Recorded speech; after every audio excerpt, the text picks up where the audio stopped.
Entonces que vamos a hablar ahora del ciclo de Kevin Levrone. Pero bueno, antes vamos a ver un poco quién era Kevin Levrone. Obviamente todos los conocemos. Y es interesante ver, es interesante ver en el caso de Kevin Levrone, de analizar cuando vamos a hablar sobre el ciclo, cuando habla de su primer ciclo, qué tipo de metabolismo tenía Kevin Levrone, porque lo que dice es muy interesante de lo poco que usa al principio de su carrera y lo que excesivo para algunos, normal, poco para otros, usó en su última presentación en el Olympia de 2016. Este video es de su primera presentación en el Mr. Olympia. Él clasifica para Olympia y sale segundo en su primer Olympia. Fíjense como el punto débil era la espalda. Lo que más van a notar en Levrone, que en los primeros campeonatos, ni hablar cuando era amateur, prácticamente no tenía espalda. Y el tipo la desarrolló en una forma, en 3 años, logró, si no llegó a ser el punto fuerte, la mejoró muchísimo. Bueno, las patas, los tríceps, los bíceps, los caños en general, monstruosos. Los hombros, los tríceps, tal vez los mejores tríceps de la historia, ¿eh? Esta es una gran forma. Convengamos que a pesar de él ser muy joven y su primer Olympia, yo creo que al día de hoy este tipo te podría hacer fácilmente un top 5 en un Olympia actual, sobre todo por la línea, ¿no?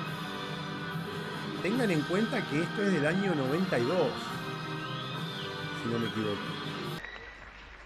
Fíjense en esta comparación, en las espaldas. Fíjense que los dos están haciendo la expansión de espalda, lo mismo la doble bíceps, a la old school. Fíjate que hasta el 95, cómo se hacía con las rodillas relativamente juntas. A pesar que el tipo tenía el culo rayado, que podría haber abierto las rodillas para que se vean más grandes las piernas, para que se vea mejor el aductor y el femoral, estaban posando como se posaba más o menos hasta principios de los 90. Después lo que más cambió el culturismo, la pose en el culturismo, fue esta pose. La expansión, sobre todo la expansión, que antes se hacía con las dos rodillas pegadas, famosa la de Lee Haney, ¿verdad? Pero vemos últimamente todos los culturistas y en todos los niveles de competición, vamos a ver que cambió muchísimo esta pose. Siempre, mirá el tríceps, mirá ese tríceps cómo está rayado. Encima, dos de los mejores brazos de la historia, ¿eh? Había que pararse al lado de Vince Taylor y traerle el caño. Mirá, y ahí viene el Zombati también, que no tiene el mejor caño, pero el doble que los otros.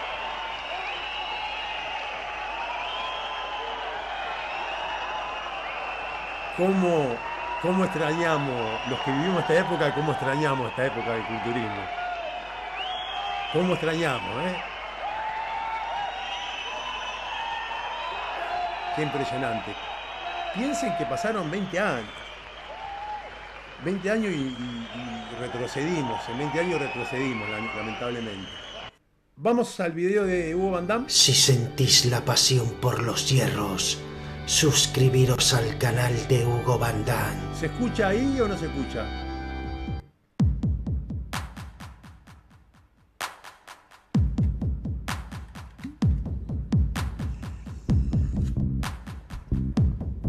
Síganlo a Hugo, en Instagram. El que es uno de los más grandes culturistas de la historia, que nunca ganó el Mr. Olympia, habló sobre los fármacos que usó en su primer ciclo. Yo hice un video en YouTube cuando él regresó, que puse Kevin Levrone, el difícil regreso de los Masters. Se llama así. Lo pueden ver, está en Fitness Más. Vamos a escuchar lo que dice, lo que relata Hugo, y vamos a ir hablando un poco de lo que usó realmente, lo que él dice que usó, que por lo menos para este último Olympia es muy creíble. El campeón que en 1993 se rompió por completo los pectorales realizando un press de banca con más de 270 kilos. Ya en el año 2016, en su regreso al Mister Olympia, reveló los fármacos que usó. Lo que va a relatar a continuación son los fármacos que usó para esta presentación que está acá. Con respecto a lo que decía anteriormente, que se rompió haciendo pecho con, no me acuerdo, dijo 270 kilos, eso es verdad. El tipo está considerado, yo hablé con muchos culturistas, incluso profesionales, que han entrenado, que lo conocieron a Lebrone, todo el mundo, y esto no hay por qué dudarlo si lo dice todo el mundo, si lo dicen los mismos colegas, dicen que es el culturista más fuerte que hubo hasta el momento. El tipo que tiraba más peso, más repeticiones pesadas. Por ahí a un powerlifter puede ser que mueva esos pesos, pero el tipo movía, o mueve tal vez, no lo sé, pesos exorbitantes y altas repeticiones incluso. La máquina de músculos de Maryland tomó lo siguiente en su regreso al Mister Olympia: 150 miligramos diarios de propionato de testosterona. Bueno, hasta ahí es muy lógico lo que dice, 150 miligramos diarios de propionato de testosterona. Vamos a recordar que el propionato de testosterona es un químico que entra muy rápido y se va muy rápido. O sea, cuando se usa el propionato es cuando uno quiere, obviamente, para competición o si quiere estar en muy buena forma durante un periodo de tiempo concreto. Digamos, para hacer una sesión de fotos o tal vez una exhibición, un culturista profesional, pero si no, no es muy usado. Y vamos a decirlo, vamos a decir también, es muy importante, que el propionato es uno de los esteroides, de los químicos más económicos, más baratos. Por eso es muy común que en marcas truchas, como decimos en Argentina, truchas, en Argentina significa falsas o fake, le pongan, en vez de, por ejemplo, Primobolan, que es el más caro tal vez, sí, el esteroide más caro, es común que le pongan propionato cuando son truchos. 250 miligramos cada 3 días de Decadurabolin. 250 miligramos, o sea, lo que normal, sí, 250 cada 3 días, digamos medio gramo de decadolabolín por semana. Acá viene lo que va a traer un poco de polémica, lo que son usuarios de química, van a decir que el decadurabolín es solamente para off-season, que no se usa para precompetición. Y es verdad, yo no conozco a nadie que use decadurabolín 3 meses antes de una competición. Pero bueno, son otros tipos de físico. También hay que ver, yo no sé bien cómo fue la entrevista, hay que ver, tal vez eso lo usó en algún periodo de la competición. Él no aclara si fueron las últimas 3 semanas, tal vez usó eso en un periodo, tal vez 2 meses antes de la competición. 150 miligramos diarios de acetato de trembolona. Bueno, la tremolona es otro de los químicos que se usa para definición. Y en otros deportes como el rugby o los deportes de contacto para agresividad y para fuerza. Eh, También se tiene que administrar muy parecido al propianato, cada 2 o 3 días. 150 miligramos diarios de Masterón. El Masterón es muy parecido a la trembolona. Yo no me acuerdo cuántos miligramos dijo de 150 miligramos diarios de Masterón. 150 miligramos. 150. 150 miligramos diarios de Masterón, drostanolona. Ya estamos hablando que son inyectables. Todo lo que está hablando hasta ahora, todo lo que dijo, el nandrolona, propionato, drostanolona, son todos inyectables. Estamos hablando de 150 miligramos diarios.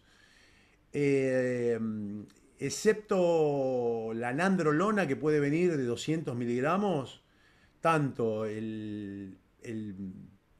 tanto el Masterón como la trembolona suele venir de 100 miligramos. O sea que si bien es 150 miligramos es un cc+. Ya estamos hablando de un montón de producto, un montón de aceite por día. Son un montón de pinchazos que tenés que usar. Ya es molesto simplemente para aplicarlo. Bien. 150 miligramos diarios de Anadrol, 100 miligramos... El Anadrol es la oximetolona. Digamos que yo por ejemplo lo uso solamente 2 semanas antes de la competición. No retiene líquido, es muy fuerte y uso 100 miligramos. Es uno de los pocos esteroides que yo recomendaría no usar si no vas a competir. Es un esteroide es el más hepatotóxico de todos, es peligroso, digamos, te eleva muchísimo la presión arterial. Yo alguna vez tuve algún problema por usarlo en un off-season o bulking o volumen, como lo quieran llamar.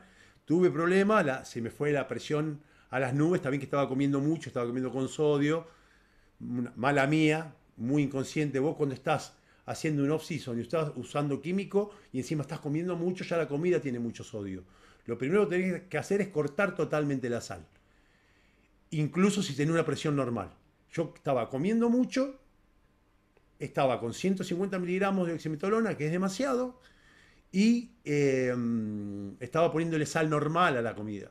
Y cuando me voy a medir la presión, tenía 21,16, una locura. Por eso, cuando vienen los problemas relacionados a los esteroides que la gente habla, no es que sean tan dañinos los esteroides como la gente cree. El problema es que hay estúpidos como yo que hicieron esas pelotudeces que me podría haber pasado algo malo.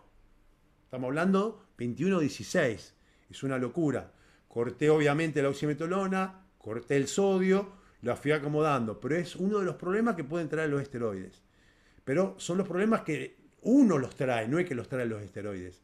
Bien usado correctamente y con una buena supervisación, no deberíamos tener este tipo de problemas.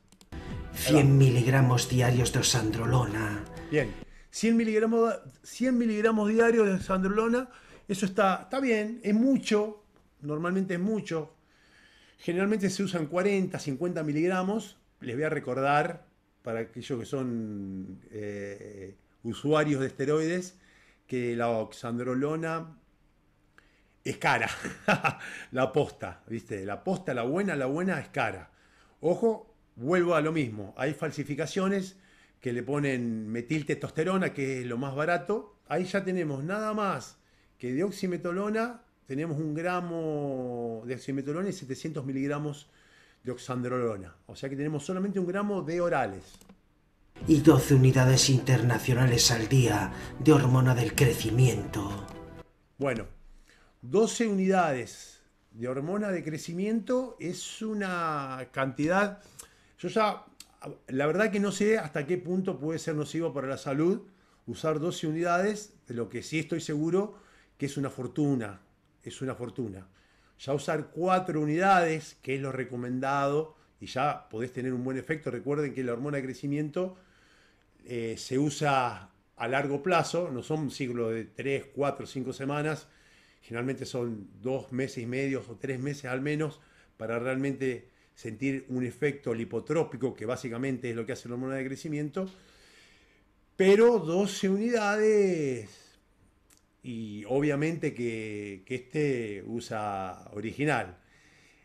Acá en Argentina prácticamente no hay hormona de crecimiento original, por eso la que hay es relativamente barata, y que tampoco es barata. Por eso yo le digo a los chicos, antes de gastarte $500 en 2 cajas de hormonas que deberían salir $2.000, gastátela en otra cosa, gastátela en comida o en suplementos que sean de buena calidad, pero no en hormona de crecimiento, que probablemente si pagaste 2 cajas de 100 unidades, $200, $250, lo más probable es que no sea original, no sea buena, que no te haga nada, absolutamente nada. También usó clenbuterol y T3. Este fue al parecer el ciclo que permitió a Kevin regresar a la competición y volver a pisar el entarimado del Mister Olympia. Como decimos siempre, este pareció ser, O sea, estamos hablando de supuestos.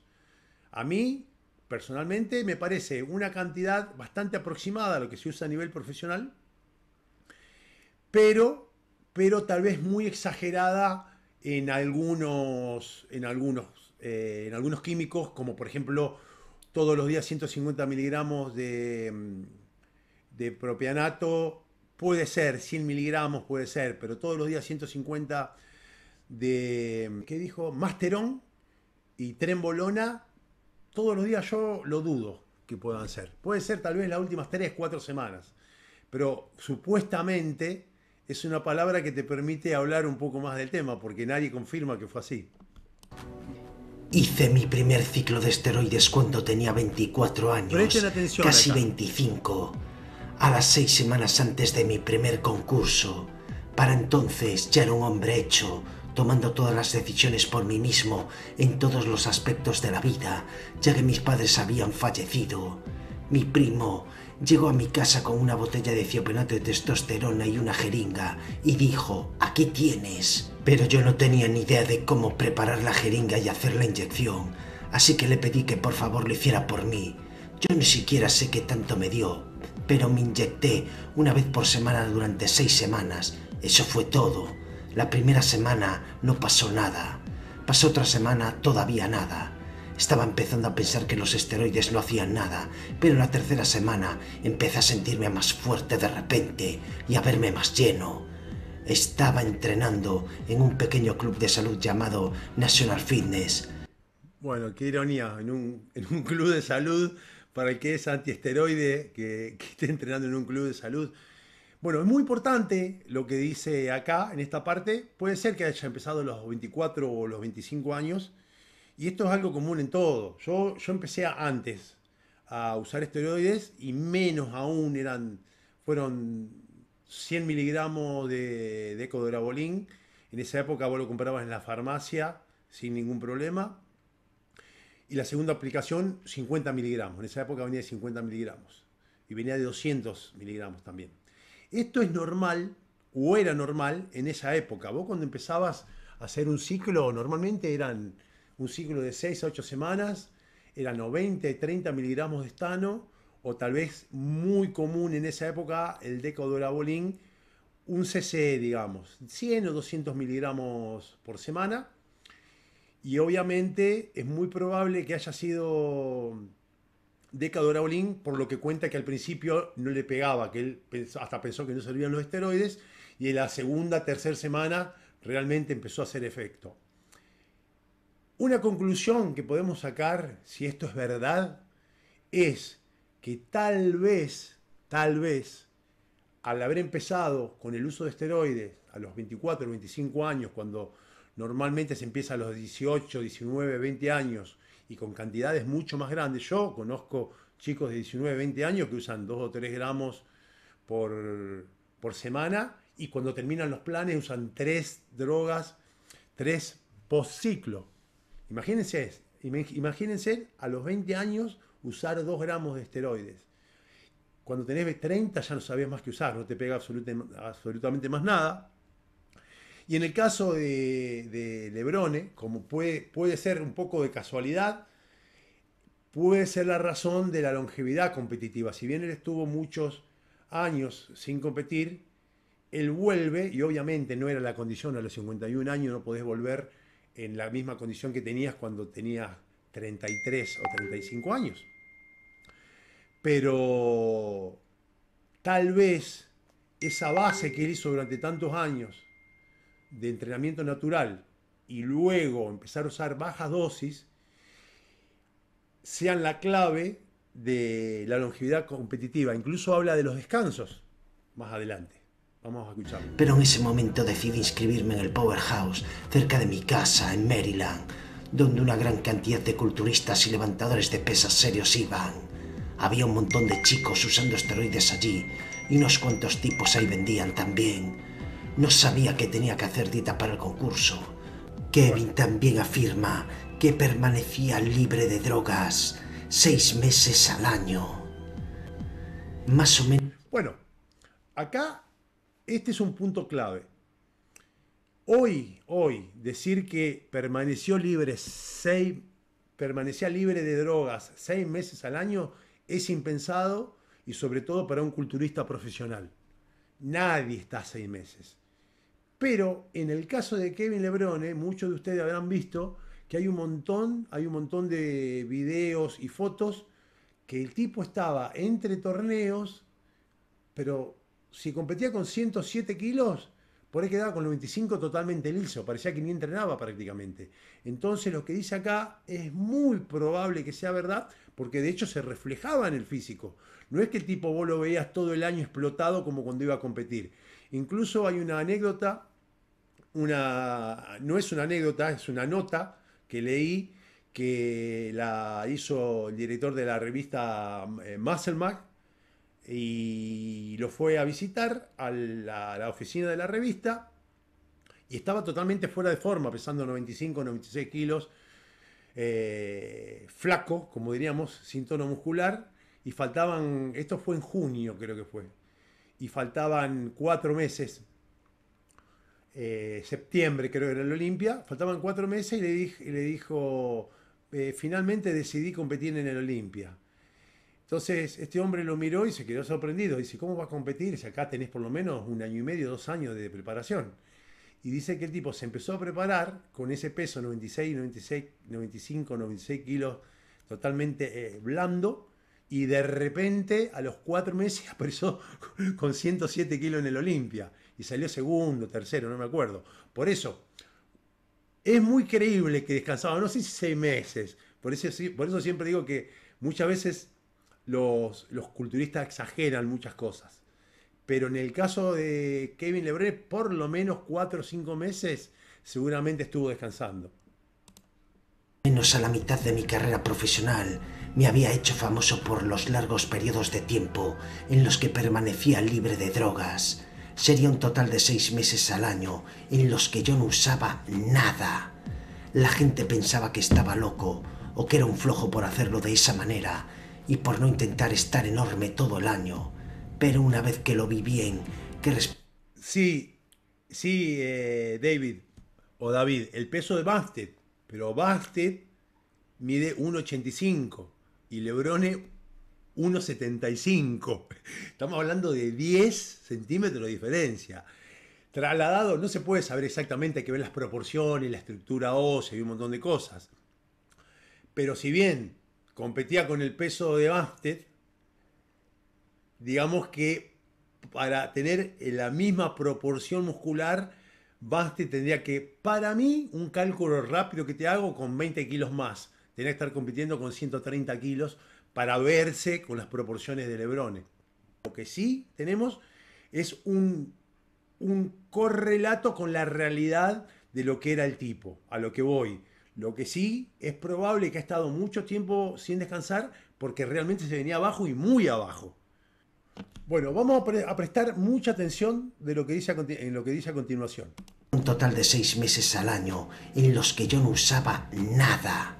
La gente pensaba que estaba loco o que era un flojo por hacerlo de esa manera y por no intentar estar enorme todo el año. Pero una vez que lo vi bien, que respondía a los esteroides, me di cuenta de que no necesitaba mucho y estaba seguro que no tenía necesidad de estar en ciclo todo el año. Bueno, acá encontramos una contradicción, porque fíjense que dice que se dio cuenta que no necesitaba mucho y que estaba mucho tiempo sin usar esteroides. Incluso dice que con 100 miligramos de Decodelabolin era impresionante la mejora que tuvo, pero cuando habla del último ciclo, que yo no saqué la cuenta realmente, pero así pensando, está hablando más o menos de 4 gramos encima de drogas que son precompetición, que normalmente en off-season se usa el doble por la cantidad que vienen, la concentración que tienen. O sea que acá se puede ver una contradicción. O tal vez, como yo siempre digo, con los años tenés la necesidad de usar más cantidad de esteroides. Por eso cuando yo comenté el año pasado que llegué a usar para precompetición 4 gramos, ya añares que no usaba eso, 4 gramos por semana, me decían, no, pues estás loco, que es una barbaridad. Es una barbaridad para algunos y para otros no. Yo voy a cumplir 54 años y tengo 32 años de competición. Y sé administrar y sé hasta dónde puedo ir, hasta dónde me va a pegar y lo que es conveniente o no. Me puedo llegar a equivocar, pero tengo una idea general. Entonces, es probable, como hablábamos antes, de que el uso de químicos fue progresivo en él en toda su carrera. Tuvo estos descansos. Obviamente no usaba 100 de Deca-Durabolin cuando en el 97, cuando salió segundo en el Olimpia. Pero probablemente cuando vuelve, después de los 50, creo que fue a los 51 años que él vuelve, tuvo que usar esas cantidades de esteroides. Podía iniciar un ciclo a las 12 semanas antes de un concurso y recuperar todo mi músculo de vuelta y ponerme marcado en el momento en el que el concurso estuviera cerca. Kevin también habló sobre las dosis que parece ser que se consumen hoy en día.